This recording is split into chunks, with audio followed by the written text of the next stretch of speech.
Today, I bring you a charming new mystery featuring none other than the brilliant Hercule Poirot, the world's most famous Belgian detective, created by Agatha Christie. This case is filled with twists, clever clues, and Poirot's signature little grey cells at work.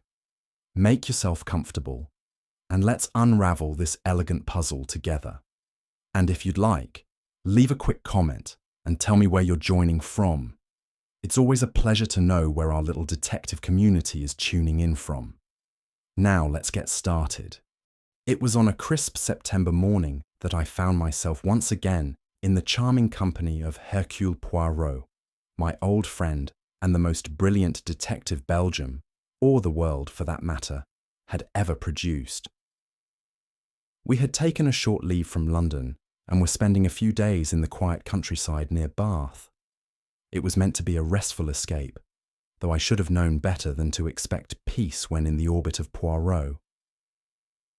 "Mon ami," he said, adjusting the delicate folds of his silk cravat as we stepped onto the gravel path behind the quaint, ivy-clad inn. "You English call this a holiday, but to me, it is a challenge." "A challenge?" I repeated, stretching my arms and taking in the fresh air. "What could possibly challenge you here? There's not a mystery in sight." Poirot gave a modest shrug. "Ah, but the mind, Hastings. The mind must be exercised. Even in repose it must not grow soft like a pudding. I observe, I reflect, I perfect my methods.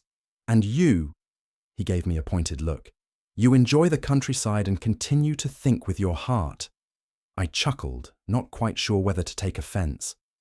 "Well, I rather think that's the point of a countryside retreat, Poirot. A bit of leisure, some quiet walks, perhaps a trout or two for dinner." He did not reply, but merely tapped the side of his nose with one finger, as if even the trees held secrets I could not yet perceive. And so we passed the morning in tranquil idleness, or so I thought. For in hindsight, I should have recognized that look in Poirot's eyes. Rest was never truly on the cards when Hercule Poirot was involved.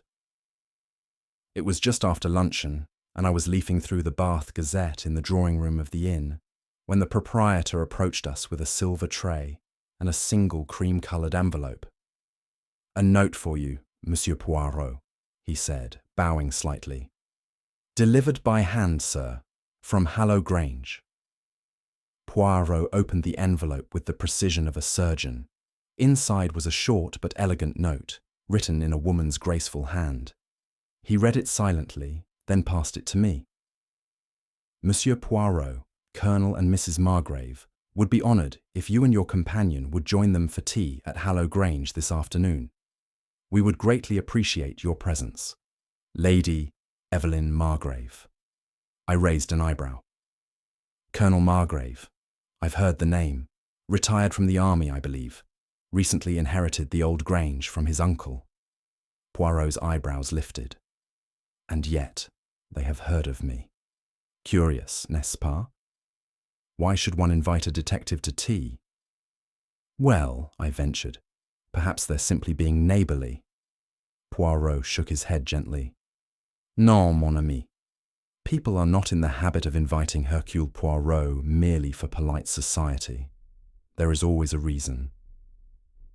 Still, the afternoon was fair, and a visit to a countryside manor seemed just the sort of pleasant distraction a man might enjoy. Or so I thought. Looking back, I realize now it was the moment the shadows began to shift, quietly, politely, like tea being poured into fine porcelain, concealing something bitter beneath the surface. Hallow Grange stood on a slight rise, flanked by ancient oaks and surrounded by an atmosphere that I can only describe as melancholic elegance. The manor itself was grand but faded, as though its past clung to it like dust that no maid could ever quite remove.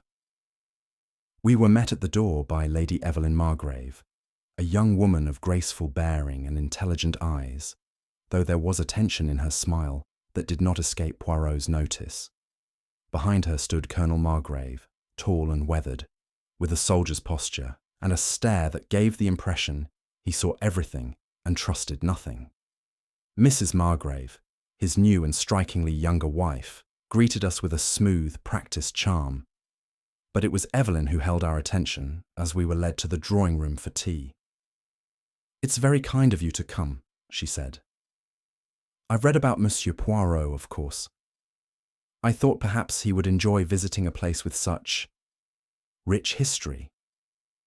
"Ah," Poirot said, his eyes twinkling. "History is the one thing one cannot escape. And your home, mademoiselle, it has the air of many things left unsaid." Evelyn gave a thin smile.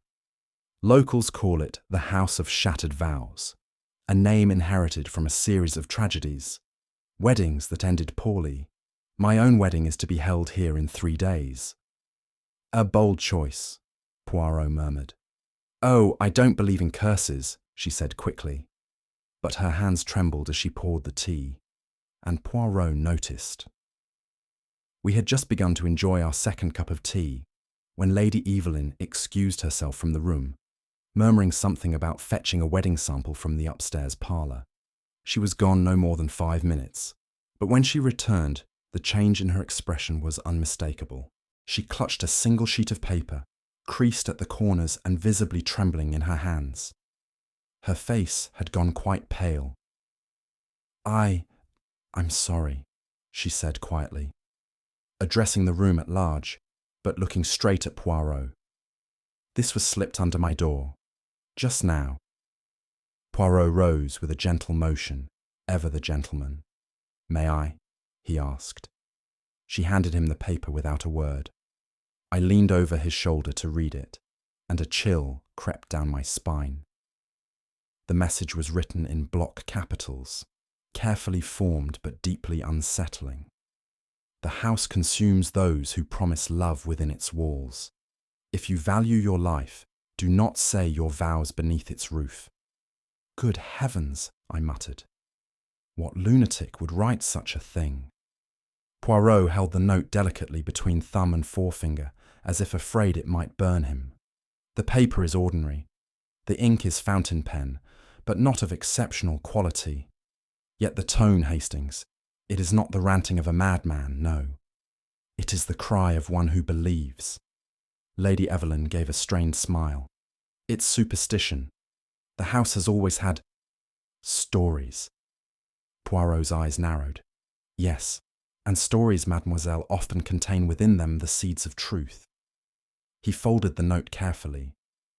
"It is unwise to ignore the warnings of those who have nothing left to lose." The remainder of the afternoon passed without further incident, and by the time we took our leave, the golden light of dusk had cast Hallow Grange into something almost beautiful. Lady Evelyn had composed herself, and Colonel Margrave, who had not seen the letter, remained brusque but polite. Mrs. Margrave, meanwhile, looked quietly amused, as if all talk of curses and warnings were no more than theatre. It was not until the following morning that we heard the news. We were seated in the dining room of the inn, halfway through our breakfast, kippers for me, precisely buttered toast for Poirot, when a breathless footman from the Grange appeared at the door. "Monsieur Poirot, sir. It's Mr. Dansmore. He's gone." Poirot set his toast down with deliberate care. "Gone, monsieur." "Vanished, sir. Sometime during the night. His bed wasn't slept in. No note, no word. We've searched the house from top to bottom. Nothing. And the grounds? There was one thing. His hat. It was found by the pond, floating." There was a beat of silence.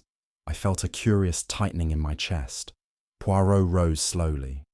"Come, Hastings. The holiday is most certainly over." As we followed the footman back toward the manor, I couldn't help but glance toward Poirot. "You don't suppose he simply left?"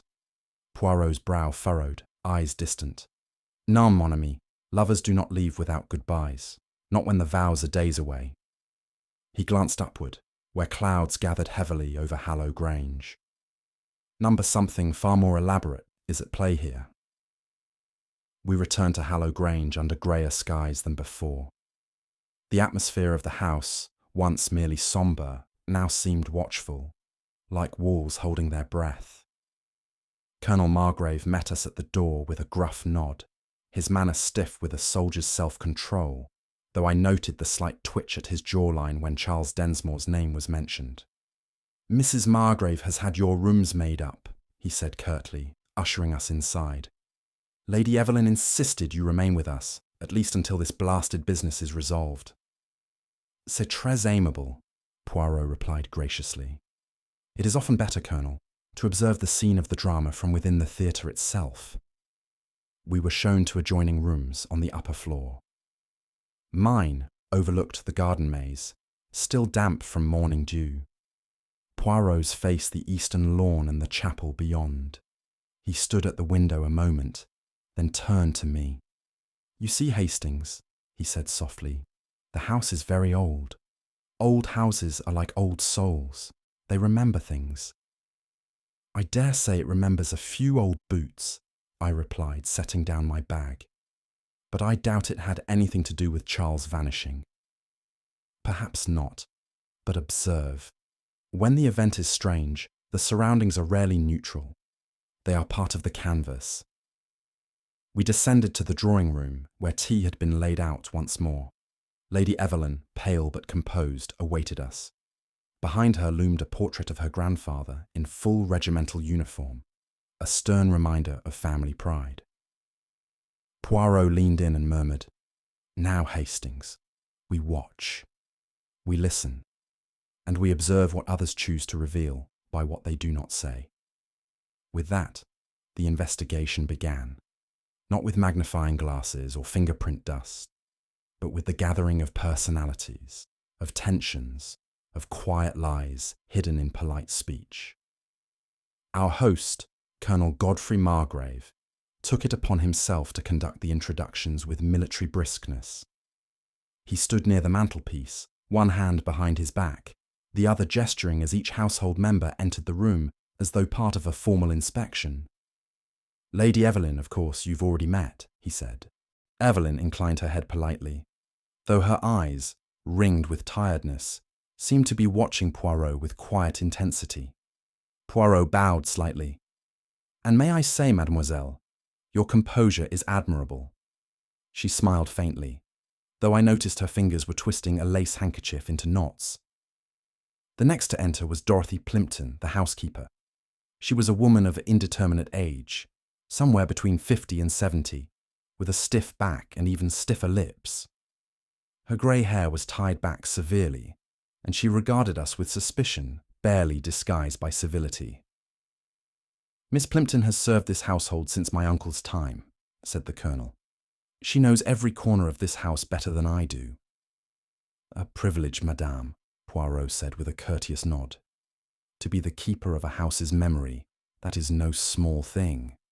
She gave a sharp nod. "A house remembers what the people choose to forget," she muttered. Next came Stephen Vale, tall, lean, and dressed in a slightly too elegant fashion for a country visit. He carried the air of a man who had known better days and refused to accept they were over. When he saw Evelyn, a flicker passed across his face, somewhere between resentment and something softer. "I was invited for the wedding," he said. "Looks like the entertainment started early." Poirot gave a mild smile. "Monsieur Vale, you were once engaged to Lady Evelyn, no?" "Briefly. Years ago, it didn't work out." "And yet you remain in contact?" Stephen shrugged. "We travel in the same circles." Mrs. Margrave entered last. She glided into the room with the elegance of a woman aware of her own beauty. She was perhaps 15 years younger than the Colonel, with striking auburn hair and a voice that carried a faint, melodic trace of Ireland. She greeted us warmly, but her eyes were unreadable. Pleasant, yes, but offering nothing. "I do so hope this unpleasantness resolves quickly," she said. "Evelyn's wedding should be the start of a happy chapter, not a tragic one." Poirot inclined his head. "Indeed, madame. And you? You are content here at Hallow Grange?" She laughed lightly. Well, it has its ghosts, but I've always had a fondness for haunted places. As the introductions concluded, Poirot's eyes flicked from one face to the next. Each carried something beneath the surface: grief, tension, secrets. And it was clear to me, even then, that this was no simple disappearance. It was a play with many actors, each hiding a motive behind a carefully worn mask. It was not long before Poirot, ever the conductor of hidden symphonies, began to play the strings of the household with his usual subtlety. The more time we spent among them, the more I realized that the gracious civility with which we had first been received was no more than a delicate veneer. Beneath it, resentments simmered. Over breakfast, Poirot casually asked Lady Evelyn about her fiancé's financial prospects. She hesitated before replying. Charles has means of his own. Not vast, but sufficient. He's ambitious. And yet, Poirot said lightly, the Grange is a house that invites inheritance, and inheritance can be complicated. Her expression tightened. I don't care about any of that. Mais bien sûr, Poirot murmured, but others might. Later that morning, Poirot and I crossed paths with Stephen Vale near the stables. He was smoking a cigarette with the air of a man who had something better to do, but nowhere else to be. You've known Evelyn a long time, haven't you? I asked. Since we were children, he replied without looking up. Once thought I'd marry her, but fate had other ideas. Poirot tilted his head. And yet, you accepted an invitation to her wedding? Stephen exhaled sharply. She's the closest thing I have to family, Poirot. It's complicated. Indeed, Poirot said softly. Emotions often are. As we returned inside, we passed Mrs. Margrave in the corridor, humming softly to herself. Poirot slowed his pace. You seem content, madame, he observed. She smiled. I've made my peace with the past. An interesting phrase. Tell me, do many in this house still wrestle with it? She gave a little laugh, but said nothing more. That afternoon, Poirot sat beside me in the library, reviewing his little notebook. He tapped it gently. You see, Hastings, each of them wears a mask, but the motives, they peek through. Jealousy, pride, fear, and above all, possession. Every person here is fighting to hold on to something, or someone. Do you think one of them made Charles disappear? I asked. Poirot raised an eyebrow. That, my friend, is the question. But remember, people commit crimes not because they are evil, but because they believe they are justified. A curious tension seemed to settle over Hallow Grange. The air itself felt heavier, as though the house knew its secrets were stirring and did not approve of the light being let in. The following morning dawned grey and damp, with a thin mist curling around the edges of the estate like a cat settling into its corner. Poirot, ever meticulous, insisted we take a walk before breakfast. I followed somewhat reluctantly, bundling into my overcoat. He led us, of course, to the pond. You see, Hastings, he said, pausing at the water's edge. This is where the hat was found, yes? Yes, floating near the reeds. He pointed with his cane to the soft soil along the bank. Regardez, footprints. I peered more closely. 2 sets, I murmured, surprised. One heavier, perhaps Charles, the other smaller. Precisely, and note the spacing. The smaller prints are deeper on the toes, indicating someone moving quickly, possibly fleeing. The stride is short, feminine perhaps. Lady Evelyn? I asked. Poirot shook his head. Non. Mademoiselle Evelyn was discovered inside the house that night, in tears, with several witnesses to confirm. He knelt and inspected the grass further inland. There are scuff marks here, a struggle perhaps, and then silence. No dragging, no blood, just the prints, vanishing into firmer ground. Could he have run away? I offered. Poirot stood, brushing his trousers. It is possible, but unlikely. A man intending to vanish rarely does so in evening clothes and without luggage. We returned indoors. As we passed the library, Poirot paused, narrowing his eyes. Something caught his attention in the fireplace.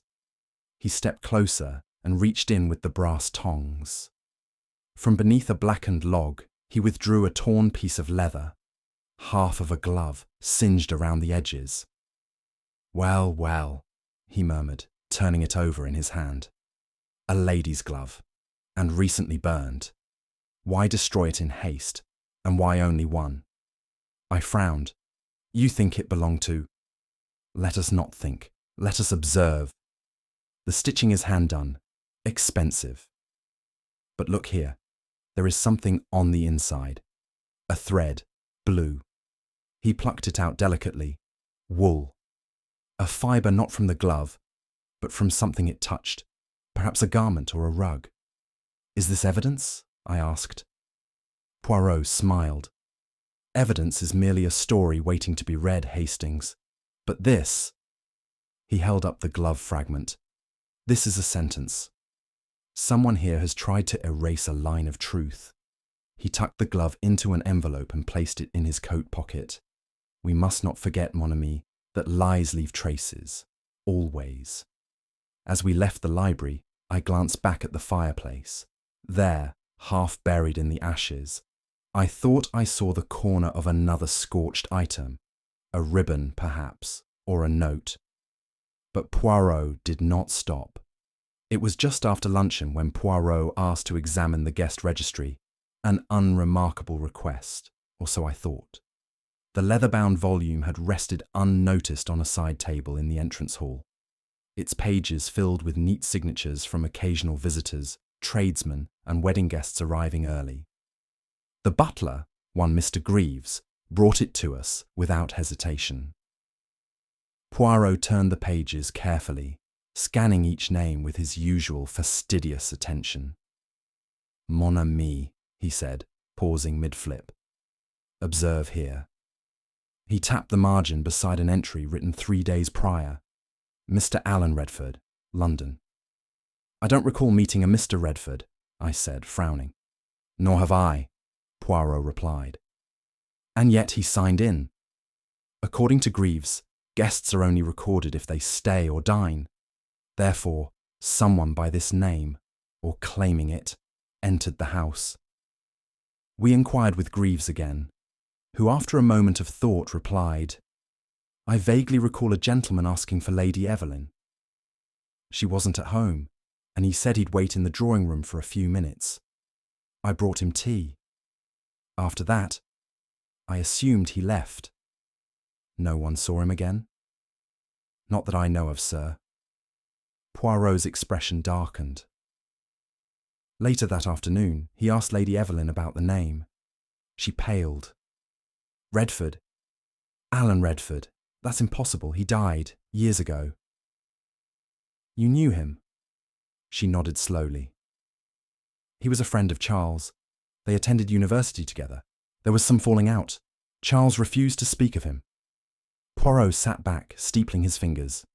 How curious. A dead man signs the guest book and vanishes without trace. The implication hung in the air like a curtain pulled tight. The following morning, Poirot summoned the colonel and presented the signature.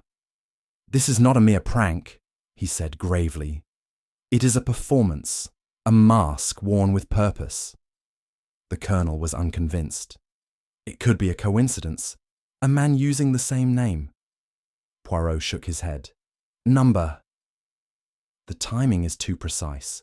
1 day later, your future son-in-law disappears. Someone wished to send a message, or to cover their tracks with the footprints of a ghost." He rose, his gaze sharp. "We must ask ourselves, who benefits from confusion? Who thrives when the truth is obscured?" As we left the room, I asked him, "Do you think the impersonator was after Charles?" Poirot replied, "Non, Hastings. I think the impersonator was Charles. Or at least, that is what someone hoped we would believe." It was the sort of riddle only Poirot could deliver, with a twinkle in the eye, and a bombshell beneath the sentence. It was nearly twilight when the house was thrown into fresh chaos. A scream echoed through the east wing, sharp and startling. I was halfway through a game of patience in the sitting room when the sound reached me, and I rushed toward it. Poirot, already ahead, his footsteps impossibly quick for a man of his age and vanity. The chapel was dimly lit by slanting amber light from the stained glass. It was Lady Evelyn who lay collapsed before the altar, a pale figure crumpled against the stone floor. Mrs. Margrave was kneeling beside her, calling her name in an urgent whisper. Poirot bent to examine her, checking the pulse at her neck. "She breathes," he said. "She has merely fainted. But look, what have we here?" In Evelyn's clenched hand was a scrap of paper, crushed but legible. He took it carefully and read aloud. "Do not break your vow to the dead." The handwriting was a perfect match to the first letter. "Hastings, I admit I felt the hairs at the back of my neck stir. There was something theatrical and cruel in the message, delivered in such a sacred place, as if mocking both the wedding to come and the dead wife, whose spirit still haunted the Grange in whispers." Poirot helped Evelyn to a settee once she'd revived. She was shaken but refused assistance, brushing aside inquiries. "I don't know who wrote it," she said, tears brimming in her eyes. "But someone doesn't want this wedding to happen." Poirot looked around the chapel with narrowed eyes. "Or perhaps, mademoiselle, someone wants you to believe it shouldn't." That evening, Poirot refused supper, a sign I had learned over the years that his little grey cells were most thoroughly engaged. He sat by the window, watching the fog settle across the lawn like a hand of silence. "Hastings," he said without turning. "The notes, the glove, the footprints, they are pieces of theatre. Theatre. A stage has been set. Each clue, each moment is designed not merely to inform but to persuade. Someone here is not just hiding a crime, they are directing a play." I frowned. To what end? Poirot turned at last, his expression unreadable. To conceal the truth behind emotion, to distract the mind by unsettling the heart. Someone in this house is gripped by obsession, mon ami. Obsession with vows, with betrayal, with memory. He tapped his temple lightly. It is not logic we must follow, but pathology. The illness of the mind reveals more than the footprints on the floor. Then he stood. "Come, Hastings. The curtain is rising, and I must prepare for the final act." There is a particular stillness to great houses when secrets begin to stir. The clocks seem to tick more deliberately. The floors creak more often, as if the house itself were trying to speak. And Poirot, ever attuned to the theatre of human nature, moved through it all like a director, ushering each player to centre stage. On the morning after Evelyn's collapse, he requested a series of private interviews, ostensibly to gather further details, though I suspected he had already formed the skeleton of his theory. The first to join him in the small sunlit sitting room was Dorothy Plimpton, the housekeeper. She entered briskly, arms folded, and took the armchair opposite Poirot with a stare that could curdle milk. "You've been in service here many years, Miss Plimpton," Poirot began with a warm smile. "You must know every creak of the stair and whisper in the corridor." "I do," she said firmly, "and I keep to myself. I don't meddle in family business." "Ah, but mademoiselle, sometimes it is not we who meddle, but the past which intrudes, no." She frowned. "That chapel is cursed. It should never have been reopened." "You believe in such things?" "I believe in consequences," she replied, standing abruptly. "The dead don't forget. And the Grange, it doesn't forgive." She left as quickly as she had arrived. Poirot tapped his fingers together. "Ah," he said softly. "So much passion from one who claims detachment." Next came Stephen Vale. He lounged in the chair with a casual air, but his fingers played with the silver ring on his little finger. "You were close to Evelyn once, were you not?" Poirot asked. "We were engaged, long ago. And now? How do you feel about her impending marriage?" Stephen chuckled, a dry sound. "It's none of my business, but Charles was never her equal. She deserved better." Poirot raised a brow. "And yet you remain here." "I was invited. I stayed." Poirot leaned in slightly. "Do you ever regret what was lost?" Stephen's face changed, just for a second. "Doesn't everyone?" When he left, Poirot glanced toward me. "He grieves, Hastings, but not only for love. He grieves for power lost. That, mon ami, is far more dangerous." I opened my mouth to ask what he meant, but he was already calling for the next. One by one, he stripped away their surfaces, until all that remained were silhouettes of grief, jealousy, fear, and guilt. The house had grown darker somehow, and the truth, I felt, was circling closer. It was late afternoon when Colonel Margrave finally agreed to speak with Poirot, alone. The drawing room had emptied after tea, and Poirot motioned subtly to me to remain seated but silent. The Colonel entered with his usual stiff-backed formality, though the lines on his face appeared deeper than before. "Let's make this quick, monsieur," he said gruffly. "I've no patience for drama." "Alors," Poirot said, folding his hands, "I shall be direct. Did you, Colonel, threaten Charles Densmore before his disappearance?" The question hung in the air like smoke. For a moment I thought the Colonel might bark in protest, but instead he exhaled heavily. "I did." "Ah," Poirot nodded, unsurprised. "And may I ask what form this threat took?" "I told him," Margrave said slowly, "that if he hurt Evelyn, if he betrayed her, humiliated her, or used her, I'd break him. That's all." "And were you intoxicated?" The Colonel gave a rueful grunt. "I'd had 2 whiskies, and I'm a man who believes in plain words. But no, I didn't lay a finger on him."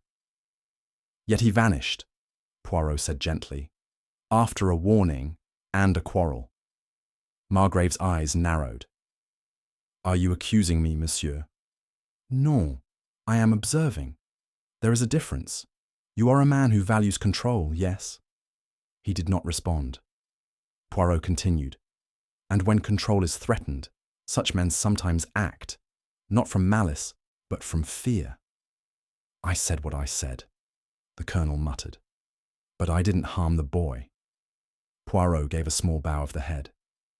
"Thank you, Colonel. You have clarified much." As the man left the room, I leaned toward Poirot. "Do you believe him?" Poirot smiled faintly. "He is telling the truth, but not the whole of it. He fears what Evelyn might discover, and fear, mon ami, is the mother of silence." Dorothy Plimpton was not a woman given to sentiment. Her eyes held the weary knowledge of someone who had served generations, watched their triumphs and scandals unfold like recurring acts in an unchanging play.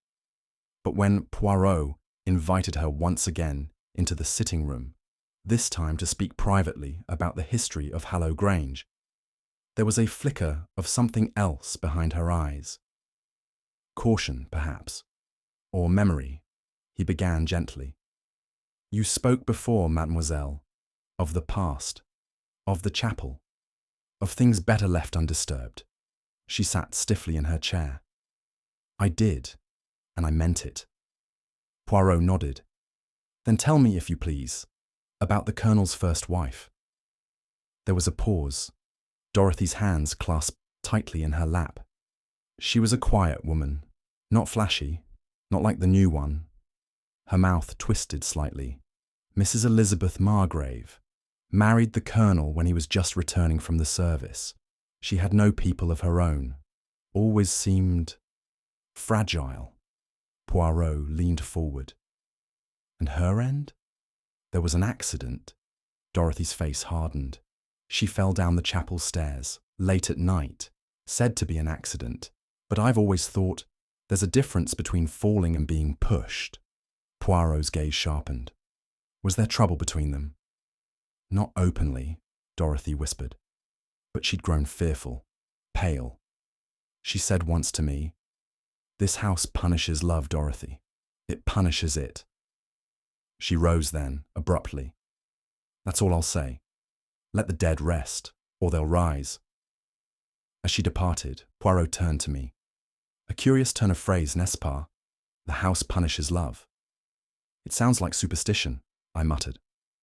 "Or," he said softly, "like prophecy." Stephen Vale had maintained quite confidently that on the night of Charles's disappearance, he had been in the billiards room until after midnight, nursing a cognac and reading one of the Colonel's military memoirs. It was a simple alibi, too simple, as Poirot later remarked. That evening, Poirot asked him to join us once more. "You recall, monsieur," Poirot said conversationally, "that you were alone in the billiards room that night?" "I do." "And you were reading?" "Yes, Sword and Sceptre. Thoroughly dull." Poirot smiled. "Yet you left no glass on the sideboard, no ash in the tray, and the book was found unopened on the shelf." Stephen's posture stiffened. "I might have dozed off, or returned it." Poirot raised an eyebrow. "You are not a man who reads and forgets. That memoir contains an entire chapter about the Grange's military lineage. You would have remarked on it." Stephen hesitated. "Perhaps I wasn't in the mood." "Or perhaps," Poirot said gently, "you were elsewhere. Perhaps you followed Charles that night. Perhaps you confronted him. You have no proof of that." "No." Poirot reached into his pocket and produced a handkerchief, Stephen's, monogrammed in a corner. "Found in the hallway by the east stairs, near the chapel entrance, still faintly scented with the same cologne you wear."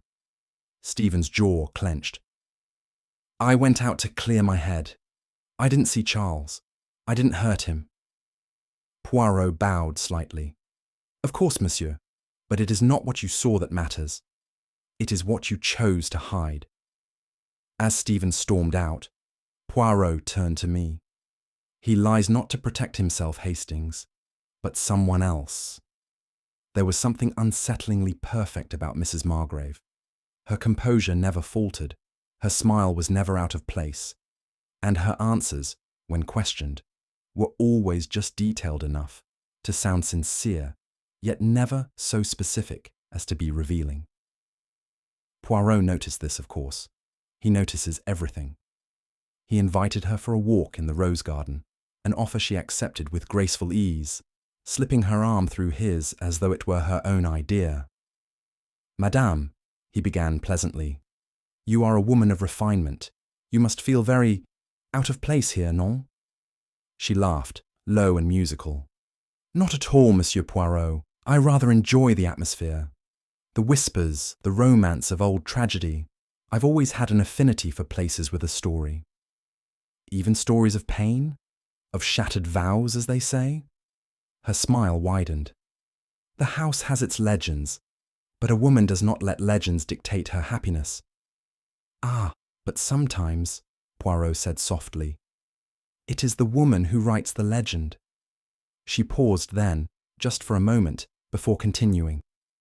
"I have no secrets, Monsieur Poirot, and certainly none related to Charles Dunsmore. We met only once."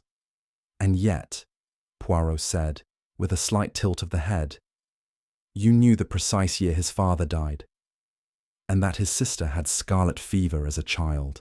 Her eyes narrowed. "Evelyn told me." Poirot gave a little bow. "Mais bien sûr." But after she left, he turned to me and said, "Non, Hastings." That knowledge was not shared by Evelyn.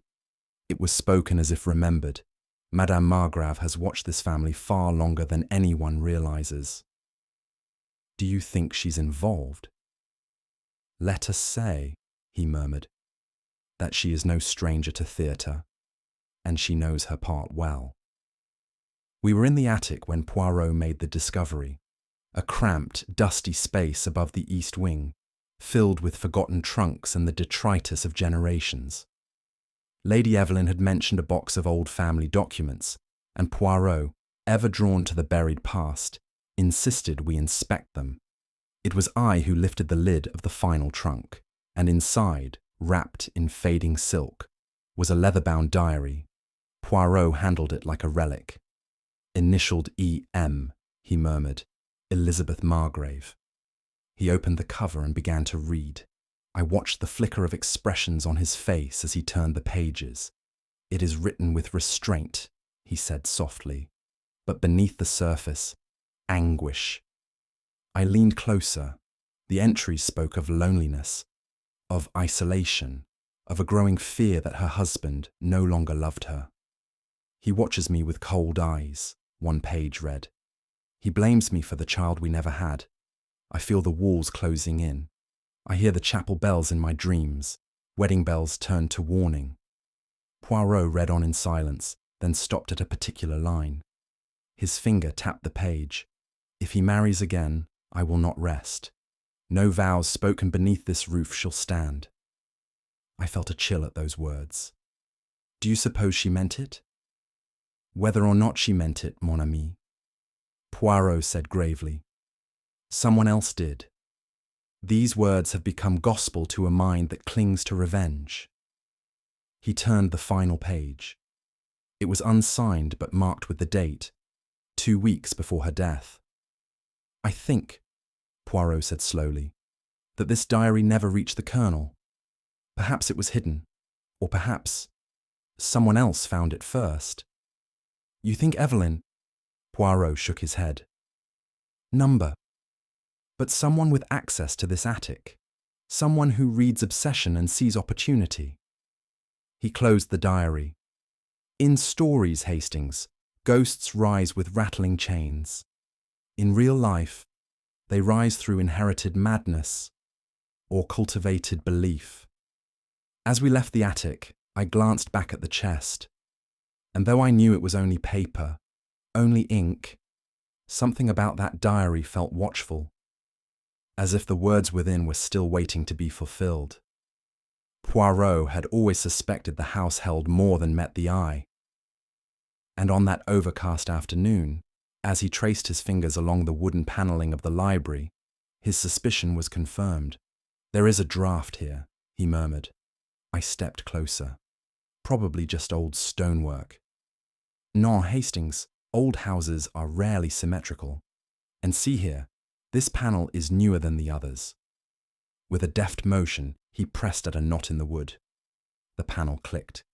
A section of the wall swung open with a soft creak, revealing a narrow, dust-lined corridor. My word, I breathed. A secret passage. Poirot smiled. Mais oui. And where, I wonder, does it lead? We stepped inside. The air was stale, and the passage was scarcely wide enough to walk side by side. After several minutes, it emerged behind the pulpit of the chapel. Well, I said, that explains how someone could come and go unseen. Indeed, Poirot replied, and perhaps also how Charles was made to vanish without anyone noticing his exit. He ran a hand along the edge of the inner panel. This house, he said softly, is built for secrets. That evening, Poirot stood by the great hearth in the drawing room, staring into the unlit fire as though watching a play unfold. I sat nearby, notebook in hand, though I knew better than to interrupt when he entered such a mood. Hastings, he said at last, this crime, it is not modern. It is an echo. An echo. Yes. Someone here lives in memory. Their actions are dictated not by what is, but by what was. The betrayal they imagine, the love denied, the vow broken. You think that's what this is all about? He nodded slowly. It is not vengeance we are facing. It is reenactment. Someone is not hiding from the past. They are repeating it. He turned to me, eyes shining with the fire of certainty. The key to this mystery, mon ami, is not in what happened last week, but in what happened years ago. The drawing room of Hallow Grange had never looked more like a stage. The heavy curtains were drawn, and the fading afternoon light filtered through the tall windows in narrow beams, illuminating dust motes that danced like ghostly spectators. At Poirot's request, the furniture had been arranged in a semicircle. Every chair was occupied, each suspect summoned under the pretense of final clarifications, though I had seen that glint in Poirot's eyes before. It was not clarification he sought, it was revelation. Colonel Margrave sat stiffly by the fire, one hand clenched on the armrest. Mrs. Margrave perched beside him, her posture poised and unreadable. Stephen Vale leaned against the bookcase with the insouciance of a man attempting indifference. Dorothy Plimpton stood behind the settee, hands folded, lips tight. And Lady Evelyn, pale and trembling but defiant, took the seat directly across from Poirot. "Mes amis," Poirot began, rising slowly, "I have asked you here because the time for secrets is past. The mystery that has haunted this house, of a vanished fiancée, of cursed vows, of threats both written and whispered, is near its end."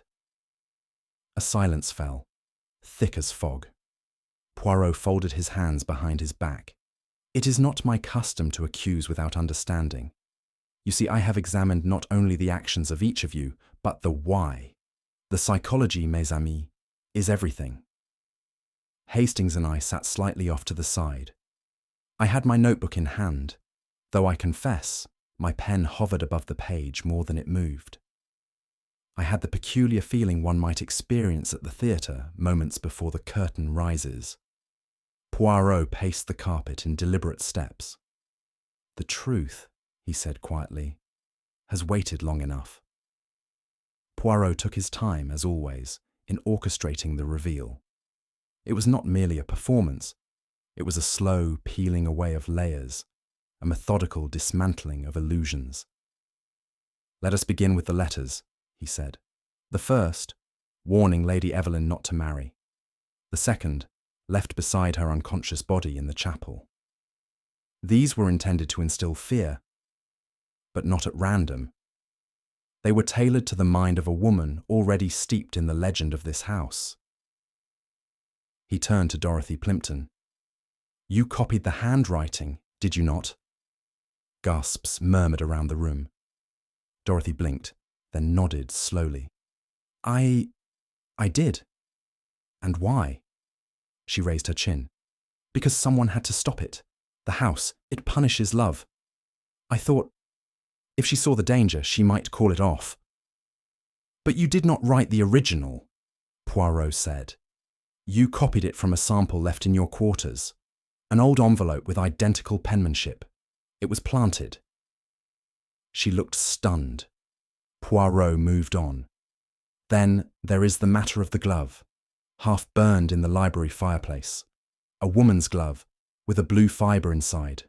Not Evelyn's, nor Mrs. Margrave's. And yet no one confessed to losing it." He held up the glove, now safely sealed in a small envelope. "Why burn a glove, unless it had touched something, or someone, it should not have?" Poirot paced again. "Now, consider the guest who never was. Alan Redford. A dead man. Yet he appears in the guest book. He arrives one day before Charles disappears. And then, nothing." He turned to Stephen Vale. "It was you who wrote that name, monsieur, to obscure your real movements. A ghostly visitor cannot be questioned." Stephen shifted, but said nothing.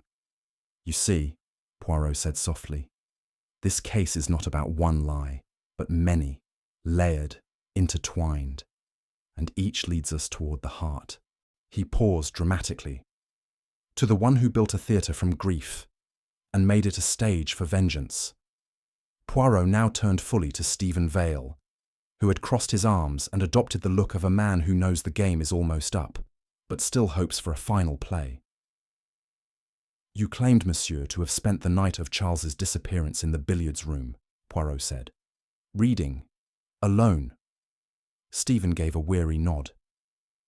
"I've said that. And yet," Poirot continued, You left no trace of having been there, no glass, no ash, no open book. I put things away, he muttered.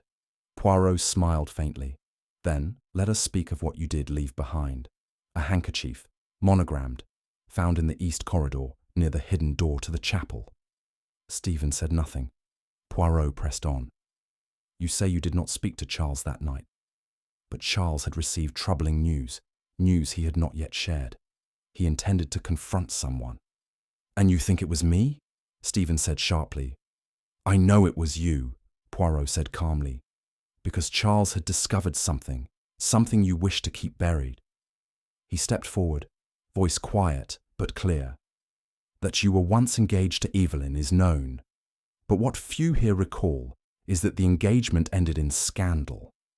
A letter sent to the Colonel, never traced, accusing Stephen of gambling debts and compromising another woman.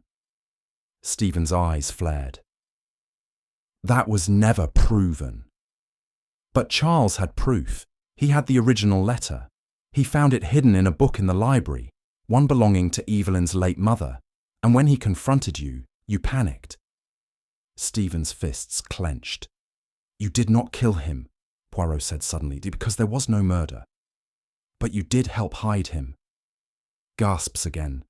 Stephen sagged slightly. He said he'd ruin me. Said Evelyn would never forgive me. I didn't hurt him. I just helped him disappear. I thought he'd come back once the wedding was off. Poirot nodded solemnly. Merci, monsieur. You have played your part. But the true architect of this drama is still among us. He turned from Stephen and addressed the room once more, as the final act of his revelation loomed like thunder. Poirot turned now to the one person who had, until this moment, remained mostly silent. Dorothy Plimpton, the housekeeper. Her expression was stony, but her hands trembled slightly where they gripped the back of a chair. Miss Plimpton, Poirot began, you admitted to writing the warning notes received by Lady Evelyn, and yet you were not their author, only their copyist. Dorothy blinked. I found a letter in the waste bin in the small parlour. It was unsigned, but the words struck me. I thought, if I copied it and left it for her to find, perhaps it would make her think twice. You acted alone. She hesitated. Yes, no one asked me to. But I believe the house, this place, it ruins women. Elizabeth Margrave, Lady Evelyn. Poirot held up a sheet of paper. The original note was not written by you, and the handwriting, while feminine, does not match yours. He walked slowly to the writing desk and lifted a small envelope. I compared the note to several letters written by Lady Evelyn's late mother, letters preserved in a box in the attic. And here, mademoiselle, is the truth. He turned the note around. The style of the capital letters, the peculiar loop in the Y, these were not invented, they were studied. Dorothy's brow furrowed. You were manipulated, mademoiselle, Poirot said gently. The note was left where you would find it, knowing your belief in the house's darkness. You copied it not as a trickster, but as a messenger. There was a beat of silence. Dorothy's voice cracked. Then who?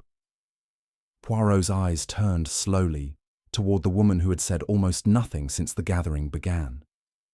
Poirot's gaze fell on Mrs. Margrave, still seated by the fire, her expression unreadable.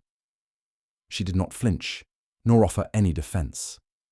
Her fingers toyed absently with the string of pearls at her throat. Madame, Poirot said softly, you are a woman who listens more than she speaks, and yet you hear everything. Her eyes met his, calm and unblinking. Listening is safer than guessing, Monsieur Poirot. Indeed, but silence, madame, is its own kind of speech. You knew of the hidden corridor behind the library. You knew it led to the chapel. I stumbled across it weeks ago, she said, lifting a shoulder delicately. I thought it charming, a relic of old secrets. And you told no one? It wasn't my place. This house is filled with things no one wants uncovered. Poirot nodded. And yet you moved freely through it. That night, when Charles vanished, you left your room for 23 minutes, long enough to traverse the passage, place a note in the chapel, and return unseen. She tilted her head. You've been watching me closely. Because your silence is curated, not out of fear, but design. He stepped forward. You said earlier that you had an affinity for tragic places. But I believe, madame, you do more than admire them. You shape them. Her gaze flickered, just once. You saw the instability in Lady Evelyn, the emotional vacuum left by her mother's death. You fed the legend, carefully, quietly, not to harm her, but to prove your own control.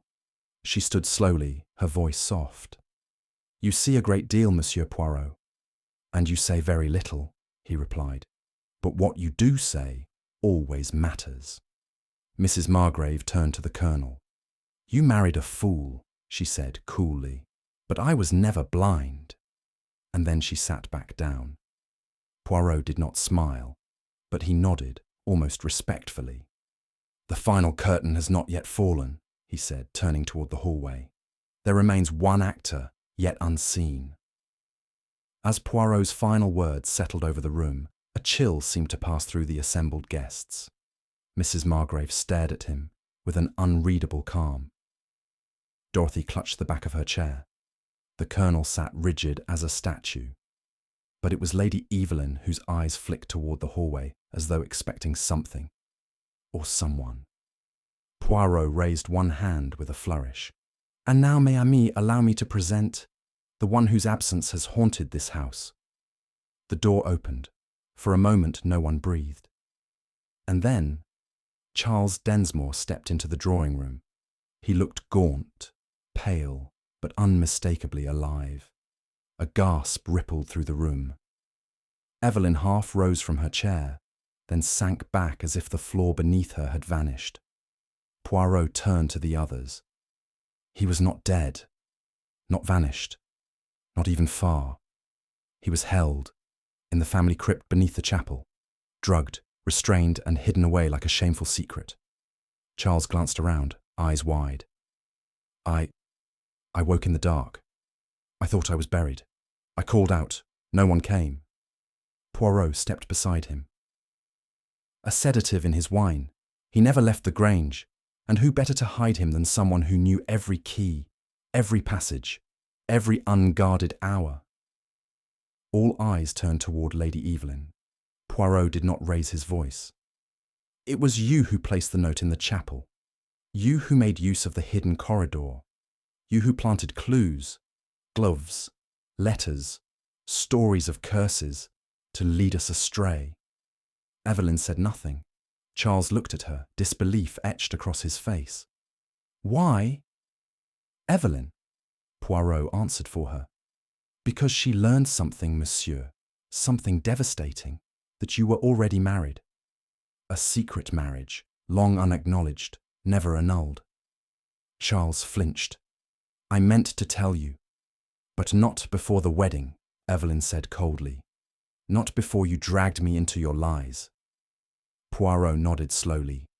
She wished to punish, not just you, but the house, to create a tragedy as final as her mother's, but she lacked the will for murder. So she orchestrated a vanishing act, staged suffering in a theatre of ghosts. He turned to Evelyn once more. And now, mademoiselle, the performance is over. There was a silence that seemed to absorb the light itself. Lady Evelyn did not look away from Charles, though her expression had shifted, not into grief, but a strange kind of stillness. She was no longer the elegant hostess, nor the tragic fiancée. Something in her posture had changed, as though she were finally free from a weight too long borne. Poirot stepped closer, his tone now low, almost kind. You discovered the truth by accident, he said. Perhaps it was a stray letter, or a name in conversation. But once you knew, You realized everything would collapse. Your future, your name, the very idea of being loved. Evelyn gave a faint nod. I found the certificate, among his things. He was waiting for the annulment, but he hadn't told me. So, Poirot said gently, you told yourself a story, that this house would take care of justice, that its curse would do what you could not. Evelyn's voice was steady. The house is cursed, not by spirits, but by history. My mother was broken here. My father drank himself into silence. And Charles lied. But you did not want him dead, Poirot said. You wanted him to understand fear, to feel trapped, powerless. She nodded. Why the glove? I asked. She looked toward me. To make you doubt, to make you chase shadows. You were all so eager to believe the house was alive. I just gave it a little nudge. Poirot nodded slowly. And the notes? The handwriting was not your mother's, but close enough that Dorothy would believe. Evelyn turned to Dorothy. I knew you'd spread the warning. You always believed in the house. Dorothy's eyes welled. I thought I was helping you. You were, Evelyn whispered. Just not in the way you thought. Poirot took a step back. You recreated the pain of the past. But such acts, mademoiselle, always come at a price. She looked at Charles once more, but the pain in her eyes was no longer theatrical. It was real. I didn't want to lose him, she said quietly. So I made sure no one else would have him either. The constables arrived quietly, as if summoned by the very silence that had fallen over the room. Lady Evelyn did not resist. She stood calmly, her hands folded, her face a mixture of serenity and sorrow. I suppose this is where I cry, isn't it? She said softly to Poirot. But I'm tired of pretending. Poirot bowed his head slightly. There is no need for performance, mademoiselle. The curtain has fallen. Charles stepped toward her. Evelyn. She held up a hand. Number you had your secrets. I created mine. Poirot watched her go with grave eyes. It is curious, Hastings, he murmured, as the door closed behind her. How easily the human heart mistakes vengeance for justice. I nodded slowly. She was so composed. I never would have guessed. Ah, but mon ami, Poirot said, with a hint of weariness. Those who seem most composed often carry the greatest storms within. And so, with the mystery laid bare, the ghostly legends of Hallow Grange faded, not with a scream, but with a whisper. Charles Densmore spent 3 days in the small hospital on the outskirts of Bath, recovering from the physical toll of his imprisonment, and, more profoundly, the psychological blow dealt by someone he had trusted with his heart. Poirot and I visited him on the 2nd day. He lay propped up on crisp linen sheets, a bandage across his forehead, and a dazed look in his eyes. I still don't understand, he murmured. Evelyn, of all people. Poirot pulled up a chair with characteristic precision. You loved her, monsieur, and perhaps in her way, she loved you too. But love, when built upon fear and betrayal, becomes unstable. She didn't want to kill me, Charles said quietly. No, Poirot agreed. But she wanted to erase you, to create a story in which you vanished, where she became the martyr, and you, the ghost. That is often more seductive than simple revenge. Charles turned to me. She never spoke of her mother, never mentioned how much she'd taken on. She carried more than grief, I said gently. She carried a house full of whispers. Poirot stood. She is not evil, monsieur, but she is broken. And sometimes those who break quietly do the most damage. As we left, I glanced back. Charles sat staring out the window, his shadow long on the pale wall. Lady Evelyn Margrave had been placed under careful observation at a private institution outside London. The authorities, advised by doctors and Poirot alike, had agreed that prosecution was neither safe nor meaningful. What had unravelled at Hallow Grange was not merely a crime. It was a descent. Poirot and I were permitted one brief visit. She sat in a garden of the facility, beneath a bare-limbed ash tree, her hair unpinned, her gaze distant. In her lap lay a worn poetry book, her mother's. She did not rise when we approached. She only looked at us with the faintest smile, as though we were actors revisiting the stage long after the final bow. "I was right, you know," she said softly. "The house does consume promises. It always has." Poirot knelt beside her. "Non, mademoiselle. The house is only wood and stone. It is the people who bring ghosts into it." Evelyn turned a page. "Listen." And she began to read, not looking at the words. "No vow endures within these walls, where hearts betray and silence calls." Her voice was beautiful, haunting, like a song caught in the throat of time. Poirot said nothing more. He simply bowed his head. As we walked away, I glanced back once. She was still reading, her voice soft, but ceaseless. The last time we saw Colonel Margrave was on the front steps of Hallow Grange. The sky hung low with autumn mist, and the house loomed behind him like an old soldier weathered by too many wars. He offered us each a curt nod. His face was more lined than when we'd first arrived, and though his spine remained straight, something in his eyes had buckled. "I want to thank you," he said gruffly to Poirot. "Not just for the truth, but for not letting it come at more cost." Poirot inclined his head. "It is never pleasant, Colonel, to discover that tragedy lies so close to home." The Colonel's gaze drifted across the grounds, toward the chapel. "There'll be no more weddings here," he said suddenly. "The Grange has had its fill. It was meant to be a home. It became a theatre." He turned back to us. "I'll seal the chapel. Sell the land, perhaps. Let something new grow in its place." Poirot said nothing at first. Then quietly, "Sometimes, Colonel, to exorcise ghosts, one must open the windows and let in the sun." The Colonel gave a faint smile, just the shadow of one. As we departed, I turned back once. He stood alone before the great house, a figure carved in stone, and behind him, the chapel stood silent, its doors now locked, its secrets finally laid bare. It was 3 days after our departure from Hallow Grange when the letter arrived, forwarded to Poirot's London address in a yellowing envelope with brittle corners. The handwriting was elegant, but unmistakably old. Poirot examined the wax seal, faded but intact, and opened it with care. He read it once, then again, slower. "Mon Dieu," he murmured. "What is it?" I asked, leaning forward. He handed me the letter without a word. It was dated 15 years prior. The signature, Elizabeth Margrave. "If he remarries, the house will punish him. No love shall flourish within these walls again. I have failed to bear joy here. Let no other woman believe she will succeed. There is no redemption in these stones. Only repetition. Only rot." "Was it ever delivered?" I asked. "No," Poirot said softly.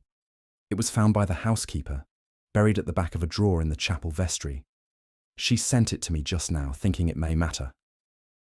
I stared at the words. "Do you think Evelyn read this? That it triggered all of it?" Poirot shook his head. "Non. Lady Evelyn wrote her own tragedy. But someone preserved this as a seed. A prophecy," I muttered. Poirot corrected me gently. "Or a curse disguised as one. Left to germinate." He held the letter to the light. "Sometimes, Hastings, we believe in ghosts, not because they exist, but because someone wants us to." It was a grey evening when Poirot and I walked along the banks of the Thames, the chill air heavy with the smell of damp stone and river mist. The case was behind us now, filed, closed, whispered over. But as always, Poirot's mind continued to polish its fragments like old coins. "I cannot decide," I admitted, whether Evelyn was a villain or a victim. Poirot did not immediately answer. He had his hands clasped behind his back, his overcoat buttoned high, and his moustaches perfectly symmetrical even in the breeze. "She was both," he said at last. "As are many." "She didn't try to kill him," I offered. "No," Poirot agreed. "But she sought control, not of Charles, but of the story. She wished to become its author." "She succeeded." Poirot nodded solemnly. "Indeed, until the very end. And that, mon ami, is what makes it all so very human." We paused at a bench. Poirot sat carefully, dusting the seat with his handkerchief first, naturally. I sat beside him. "Do you believe the house really was cursed?" "Pah!" he said. "The only curses that exist are the ones people carry inside them." I raised an eyebrow. "Very philosophical of you." Poirot smiled faintly. "One cannot investigate the human heart, Hastings, without encountering a little poetry." He reached into his coat pocket and pulled out a slip of paper, Evelyn's final note, left behind in her room before she was taken away. "The vows we break echo louder than the ones we keep." Poirot folded it carefully and tucked it away. "Vows," he said quietly, "are the walls of love. But when those walls are built upon silence, secrecy, and fear, mon ami, even the grandest house becomes a prison." We sat there a while longer, the fog thickening around us, and somewhere behind it all, I thought I heard the chapel bell toll. Once, softly, like a memory fading into mist. As the case of Hercule Poirot and the House of Shattered Vows draws to a close, we are reminded of the ever-present truth. The human heart, much like the grand houses it inhabits, is full of secrets. Whether it's a legacy of fear, obsession, or betrayal, it's only a matter of time before the walls crack and the truth emerges. Hercule Poirot's sharp mind, unwavering logic, and psychological insight ensured that even the most carefully concealed mysteries were revealed. Lady Evelyn's tragic attempt to rewrite her own story, manipulating those around her, ultimately ended in a truth far more profound than any of her designs. And in the end, as always, it was not the house, but the hearts of its occupants that were cursed. As Poirot himself might say, "The truth, mon ami, is like a stone thrown into water. It cannot be hidden for long. It must surface." Hastings, ever the more sceptical companion, might add, "Well, Poirot, I suppose it's good to know the house wasn't actually haunted. But it seems the heart is a far more treacherous thing." Now, we want to hear from you, dear viewers. What do you think was the biggest clue that exposed Lady Evelyn's involvement? Was it the hidden passages, the cryptic notes, or something more subtle that Poirot uncovered? Let us know your thoughts in the comments below. And if you enjoyed this Hercule Poirot mystery, don't forget to like, share, and subscribe. Your support helps us bring more thrilling detective stories to life every day. Stay tuned. More fascinating cases with Poirot are coming your way soon.